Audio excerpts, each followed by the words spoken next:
Hey guys, welcome back to another video over here on the Chinese Zodiac and Horoscopes. Today we're going to be doing a reading for you guys born in the year of the monkey. So welcome back all my monkey mates. How are we doing today? Let's find out, shall we, as we shuffle these cards up and down and find three for you guys. Let's stop about there. I'm going to take that one from the bottom. I'm going to take that one from the middle. We're going to take that one from the top. What have we got? Okay, so we've got white and two blacks there. A positive to start us off with and two negatives to end on. As I've always said before, though, white isn't always all right. Black isn't always an attack. It all depends on the compatibility of the cards when we flip them over. I'm going to start off with the white monkey card there, which is interesting for a monkey to get a monkey card, because that monkey card represents self-care and looking out for you and choosing you and putting you first.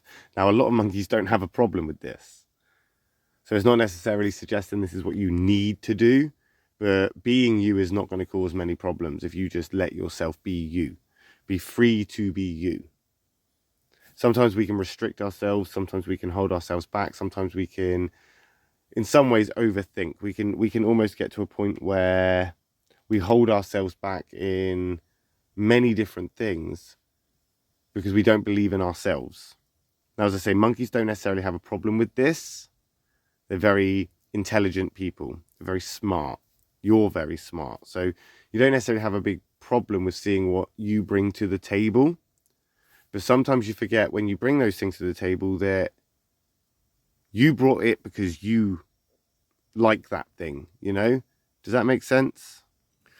Like if everybody is bringing something to eat at a picnic, you bring, I don't know, flapjack because you like flapjack. So when you bring that thing to the table, make sure that you're getting your fair share. It's okay helping people out. It's okay letting people have a bit of your flapjack and sharing it and sharing it, but don't settle just for the crumbs. You brought that flapjack because you enjoy flapjack. And you have that right to enjoy flapjack. And of course, if people are taking the flapjack or enjoying what you've brought to the table, then you should enjoy not just the flapjack, but what everybody else has brought to the table. Because it should be a team effort. It should be a team effort. And when it's not, you're going to feel the pinch on this. Especially if you're not doing stuff for you. And that white monkey is definitely suggesting that you need to concentrate on you and do you as best as you can. Some people may lack the capabilities of this depending on their environment and their circumstances and their situations, of course. But we can always try a little bit harder to be more truer to ourselves and do what we want to do and help us instead of creating problems for ourselves or holding ourselves back. We begin to overthink things. We begin to create problems for ourselves and make things an issue where there might not necessarily be an issue.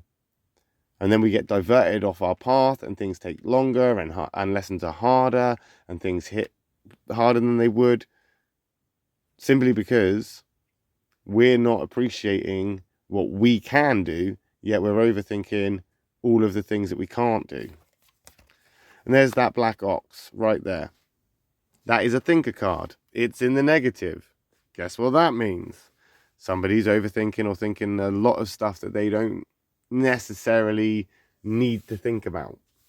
All this overthinking, all of this creating problems in your head, all of these what ifs. What if that happens? What if I do this and then that happens? What if I do what makes me happy? What if I do become a truer, better or realer version of myself, and then this happens or that happens, and whatever these consequences are?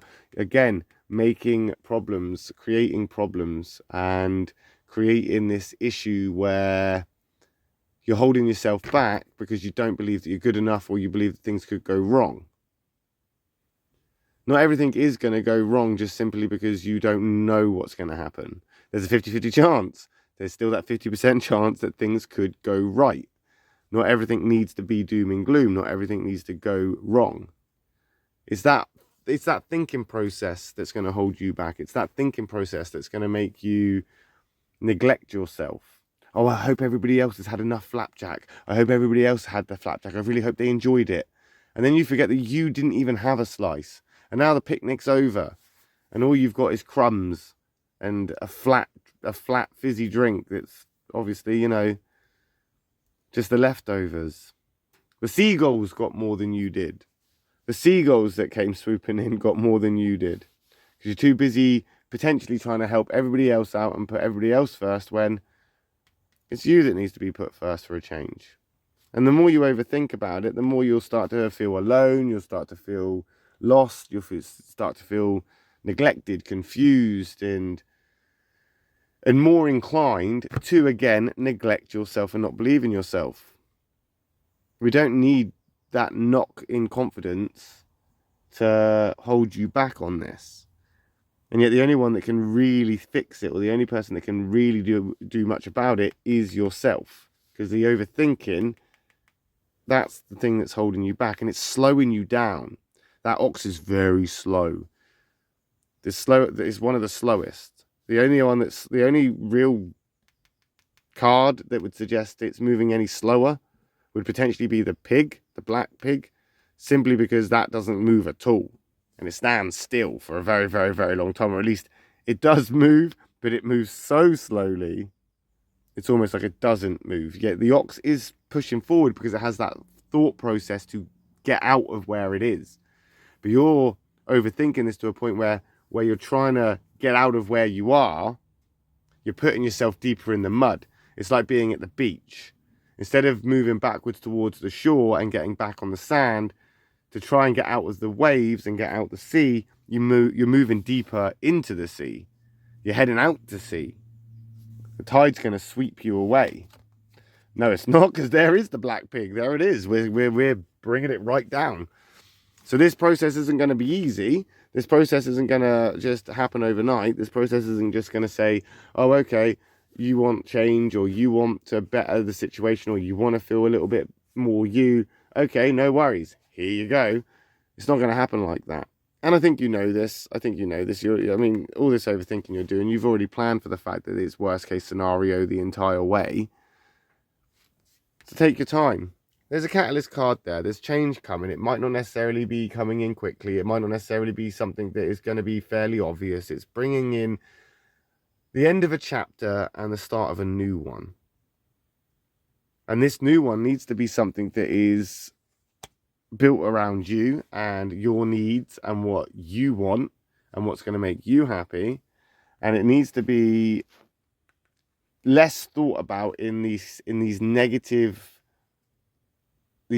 outcome ways. The pig is also in the negative as well, and I think it's because we're just moving backwards. It's like we're moving backwards with the self kind of motivation. You already know what you want.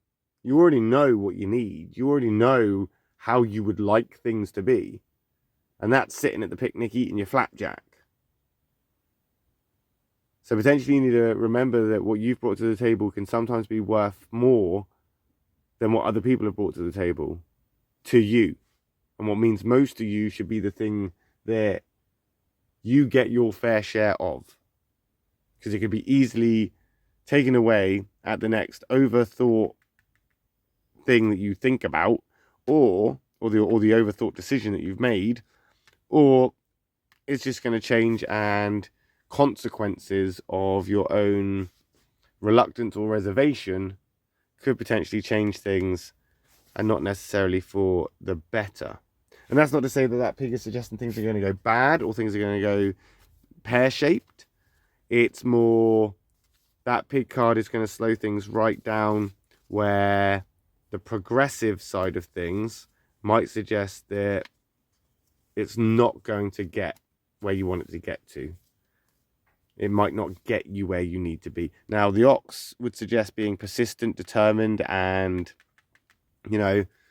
struggling through it, because that change will bring the next phase. And that next phase will be determined on your ability to bring what you brought to the table and enjoy it. But we'll find out if you do next week when we come back and do another reading for you guys born in the year of the monkey. My next reading will be for those born in the year of the rooster. So if you're interested in what those guys are up to, I'll see you over there next. If not, no worries. I'll just catch you in a video for you guys next week when we come back and do another reading for you guys born in the year of the monkey. Thanks for watching. Love and peace.